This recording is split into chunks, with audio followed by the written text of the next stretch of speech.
चलिए शुरू करते हैं। इनको पहले हाफ करके बोल लेने दीजिए, क्योंकि मैं ये बदतमीजी बर्दाश्त नहीं करूंगी आमिर जी। आप इनका फेडर डाउन करवाइए। मैंने सुन लिया राजनीतिक प्रवक्ता। क्या बोला तूने? आपने अगर सुना नहीं, आपको करण दोष है उसका मैं कुछ नहीं कर सकती। मैंने और मुझे ये मालूम है कि आपके हस्बैंड आसाम में काम किए थे। एक सेकेंड, समझ रहे हो ना? मैं नहीं पढ़ता। रुको जरा। जिसमें मोदी जी को चंदा चोर लिखे, ये कोई कुछ कार्टून निकाले जिसमें पीएम केयर फंड चोर लिखे, ये सृजन घोटाला चोर लिखे, आरक्षण घोटाला चोर लिखे। ये जय श्री कृष्णा, राधे राधे। आज फिर आपका एक नए डिबेट वीडियो में स्वागत है। आज की डिबेट में आरजेडी की प्रवक्ता कंचना यादव और राजनीतिक विश्लेषक सुब्राष्टा जी, इन दोनों के बीच डिबेट होने वाली है। डिबेट में कंचना यादव को कर्ण दोष हो जाता है। सुब्राष्टा जी कहती हैं उसको वो कंप्लीट नहीं सुन पाती हैं और उस पर सुब्राष्टा जी के लिए बोलती हैं कि तुम एक बदतमीज प्रवक्ता हो। तो इस पर सुब्राष्टा जी एंग्री हो जाती हैं और कंचना यादव को उसकी असली औकात दिखा देती हैं। आगे डिबेट में कंचना यादव अपनी पार्टी आरजेडी को भगवान श्री कृष्ण के गीता श्लोक से कोड करती हैं, तो उस पर शहजाद पूनेवाला उनकी असली हैसियत दिखा देते हैं। इसी बीच कंचना यादव और सुब्राष्टा जी के बीच तू में होने लगती है। तो डिबेट बहुत ही इंटरेस्टिंग और मज़ेदार होने वाली है, इसीलिए बने रहिए शुरू से एंड तक। चलिए मेन डिबेट स्टार्ट करते हैं। 17 AB मथुरा रोड एक मतलब बहुत ही पॉश इलाका है और वहां पर बंगला है। शीला जी भी वहीं पर ही अपना उन्होंने ऑफिस बनाया हुआ था, घर था उनका, रेजिडेंस था, और वो वहां से काम करती थी। लेकिन आतिशी कह रही है कि हम सड़क पर काम करने को तैयार हैं। देखिए आमिर जी, मैं बिहार के प्रश्न पर बाद में आऊंगी। पहले मैं दिल्ली के विषय पर अपना वक्तव्य रखूं। मुझे ऐसा लगता है कि जिस नैतिकता की राजनीति का चोंगा पहनकर आम आदमी पार्टी जनता के बीच आई और सत्ता हथियाया उन्होंने, उसके बाद ये जो चाल चरित्र और चेहरा है आतिशी मार्लेना के द्वारा जो ये परिलक्षित हो रहा है, ये बहुत ही निंदनीय है। आप सड़क पर क्यों काम करेंगे? अगर आपको सड़क पर ही काम करना है, मतलब आपको सड़क की राजनीति ही करनी है केवल, इसमें दिक्कत नहीं है। सड़क की राजनीति सबसे अव्वल राजनीति होती है, वह मूलतः विपक्ष की राजनीति होती है। आप विपक्ष में बैठिए और पूरे समय सड़क पर बैठ करके काम कीजिए, कोई आपको मना नहीं कर रहा। जब इनको लगता है कि सीएम का जो पोजीशन है, कॉन्स्टिट्यूशनल पोजीशन है, वो इनके पर्सनल ईगो का अगर मुद्दा बन गया है, तो इनको याद दिला दिया जाए कि बतौर मुख्यमंत्री संविधान के तहत इनको बहुत सारे काम करने हैं, रूल्स हैं, प्रोसीजर्स हैं, उसका पालन करते हुए इनको इस देश की जनता के द्वारा जो संचालित व्यवस्था है उस व्यवस्था के अंदर रहना ही होगा। अगर ये इतने अनार्किस्ट हैं तो फिर मुझे नहीं लगता कि ये सत्ता पर काबिज होने के लायक हैं। ये बड़ी अच्छी बात कही है।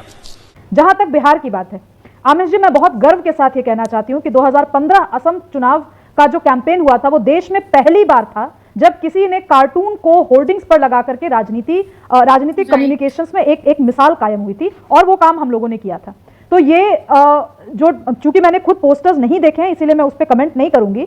फिर भी मैं ये कहूंगी कि अगर हास्य के माध्यम से, सैटायर के माध्यम से और कार्टून्स के माध्यम से जनता तक कोई संदेश पहुंचाया जा रहा है, तो इसमें कोई दिक्कत नहीं है। Kanchana Yadav wants to respond, Reena Gupta wants to respond too. Okay, Kanchana Yadav ji Amit ji, अगर सुब्राष्टा जी इतना ही कार्टून को पॉलिटिकल बता रही हैं, तो मैं इनसे निवेदन करूंगी कि कुछ और कार्टून निकाले जिसमें मोदी जी को चंदा चोर लिखे, ये कोई कुछ कार्टून निकाले जिसमें पीएम केयर फंड चोर लिखे, ये सृजन घोटाला चोर लिखे, आरक्षण घोटाला चोर लिखे। ये नहीं, इन्होंने बहुत प्राउडली कहा ना कि कार्टून को इस्तेमाल किया जा सकता है जो पॉलिटिकल सटायर की तरह, और बिना देखे हुए आप जब उत्तर प्रदेश में हो, बिहार में हो, तेजस्वी जी को बदनाम करने के लिए बिलो द बेल्ट जाकर एक राजनीति करते हो और आप उसको कमेंट और सटायर मानते हो, तो मैं ठीक है Kanchana Yadav, you made your point. Subrashta make your point. जी, अगर ये हाफना बंद कर दे तो मैं अपनी बात रख लूं। दो सिंपल से पोजीशंस है मेरे। मैंने पहले ही कह दिया, शायद सुना नहीं, करण दोष है। इनको पहले हाफ करके बोल लेने दीजिए, क्योंकि मैं ये बदतमीजी बर्दाश्त नहीं करूंगी आमिर जी। आप इनका फेडर डाउन करवाइए। मैंने सुन लिया राजनीतिक प्रवक्ता की बात, इसे पार्टी की मीटिंग समझ के फंस गया। सुन ली। मैं अननेसेसरी का कमेंट ना करती हूं, ना मैं बर्दाश्त करती हूं। आपने अगर सुना नहीं, आपको करण दोष है, उसका मैं कुछ नहीं कर सकती। मैंने पहले ही कहा, मैंने ये पोस्टर नहीं देखा है, इसीलिए मैं उस पोस्टर पर कमेंट नहीं करूंगी। आपको समझ में नहीं आता ये भाषा।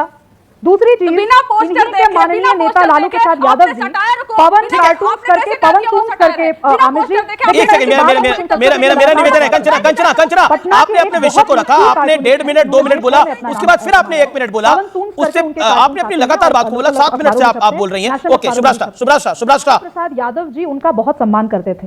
अब ये किस पार्टी की राजनीति करती हैं, कौन इनके माननीय है, किनका सम्मान करना है नहीं करना है, सटायर समझती हैं नहीं समझती हैं, ये राष्ट्रीय जनता दल का अंदरूनी मामला है। बात रही कि मैं पीएम के खिलाफ फलाना करूं ढिमका करूं, मैंने राष्ट्रीय जनता दल का कोई कम्युनिकेशन का ठेका लेकर नहीं रखा है। इनको जो करना है वो करें। वो मुझसे उम्मीद नहीं कर सकती कि मैं किसी भी नेता के बारे में कभी भी कार्टून इनके कहने पर बनाऊंगी। खास करके टेलीविजन चैनल पर मीडिया में बैठ करके कोई कहते कि तू ये कर दे तो मैं नहीं करूंगी। एक प्रोसीजर होता है, जब प्रोसीजर की बात हो रही है ना, तो बतौर पॉलिटिकल कम्युनिकेशन एनालिस्ट भी अगर आप मुझे हायर करना चाहती हैं तो there is a proper process to it. Write to my office and I will get back to you.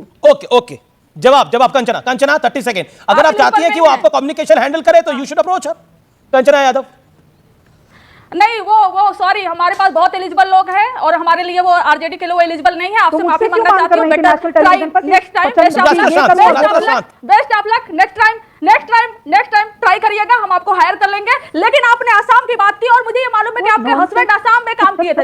एक सेकेंड, आसाम हस्बैंड ही नहीं मैडम, मैंने भी काम किया था। हस्बैंड आपने इसलिए उसको कराना किया था, वाइफ ने किया था वहां पर। चलिए तू मैं नहीं पढ़ते।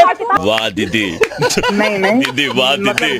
देखिए, it is not a personal battle. Reena Gupta, आपसे भी सुब्राष्ट्रा ने कुछ सवाल पूछे, उनका जवाब Reena Gupta, then I am coming to you. Reena Gupta, मैं तो लेटर के लिए रुका। देखिए अमीश जी, सबसे पहले तो ये जो आपके प्रोग्राम पे लोग बैठे हुए हैं, एक तो ये खुल के बताते नहीं है कि ये किसके प्रवक्ता हैं। ये राजनीतिक विश्लेषक का जो ये चोगा पहन के आते हैं और उसके बाद ये बोल रहे हैं कि सत्या हत्याई है। सत्ता हत्याई नहीं है, दिल्ली के लोगों का दिल जीता है मैडम, और बहुत रिकॉर्ड ब्रेकिंग तरीके से दिल जीता है। हत्याई नहीं है, हत्याई की कोशिश कर रही है भारतीय जनता पार्टी 27 साल से। अरे शांत हो यार, आज भी मैं निवेदन अरे शांत होके बैठिए। पहले आपके टाइम में मैं नहीं बोली थी। इन लोगों को, ये सारी महिला प्रवक्ताओं को, सारी पार्टी की महिला प्रवक्ताओं में मुखर होने से दिक्कत है। अब रीना गुप्ता ने अगर अपनी रिसर्च नहीं की हो, कंचना यादव ने अपनी रिसर्च नहीं की हो, तो मैं क्या कर सकती हूँ? जो अभी प्रवक्ता भारतीय जनता पार्टी के शहजाद पूनावाला जी बोल रहे थे कि डिफेमेशन केस लगाएं, एफआईआर करें और माफी ये मांगेंगे, तो माफी हम इनसे मंगवाएंगे। हम डिफेमेशन केस इन पर लगवाएंगे। क्यों लगवाएंगे? क्योंकि बिहार में इनकी हालत, वो मैं महाभारत का एक अंश है ना, उसको कोट करना चाहूंगी। वैसा हो गया है, जब अर्जुन पूछते हैं श्री कृष्ण से, हे माधव, सारे लोग हमारे विपरीत हैं और हम इसमें कैसे जीतेंगे? तो उसमें जो श्री कृष्ण जवाब देते हैं, पार्थ, जो विपरीत है ना वो हारेंगे। और वो इसलिए हारेंगे क्योंकि वो असत्य के साथ है, वो अधर्म के साथ हैं, वो झूठ के साथ हैं, वो मक्कारी के साथ है, वो कपटी शकुनी के साथ हैं, और इसलिए बीजेपी हारेगी बिहार में। आवाज इसके पहले तो कैसा था? आप नहीं, इनको बदनाम करना है, ये जीत नहीं सकते हमारे साथ युद्ध में, क्या बोल रही है? लड़ाई में, पॉलिटिक्स में, इसलिए ये बदनाम करो इनको। अरे भाई, डेप्यूटी चीफ मिनिस्टर रहे हैं, लीडर ऑफ अपोजिशन रहे हैं, उनको टोटी की जरूरत है। देखिए, जो मेरे इतिहास की बात करें, सुन लीजिए। कांग्रेस वालों ने चोरी कर रखी है, मुलायम सिंह यादव ने चोरी कर रखी है, मायावती ने चोरी कर रखी है, सबने चोरी कर रखी है। इन्होंने चोर सबसे पहले बोला है। कंचना जी मेरी मित्र हैं, अच्छी दोस्त है, मेरी बड़ी बहन है, मेरी बहन है। मैं उनसे पूछना चाहता हूं, सबसे पहले चारा चोर, चंदा चोर, शराब चोर, जमीन चोर, ये सब अरविंद केजरीवाल ने बोला, तो किसी ने टोटी चोर का पोस्टर बना दिया। अरे भाई, अब आप लोग भी चारा से लेकर टोटी कुछ बख्शते नहीं है, तो हमें क्यों गाली देते हैं? आम आदमी पार्टी से बोलिए, उन्होंने आपको चोर बोला, पहली बात। ऐसी मोर डिबेट वीडियो देखने के लिए हमारे चैनल को सब्सक्राइब करें, वीडियो को लाइक करें, ज्यादा से ज्यादा शेयर करें और अपना ओपिनियन कमेंट बॉक्स में जरूर दें। मिलेंगे हम नेक्स्ट वीडियो में, तब तक के लिए बाय बाय। जय हिंद, जय भारत।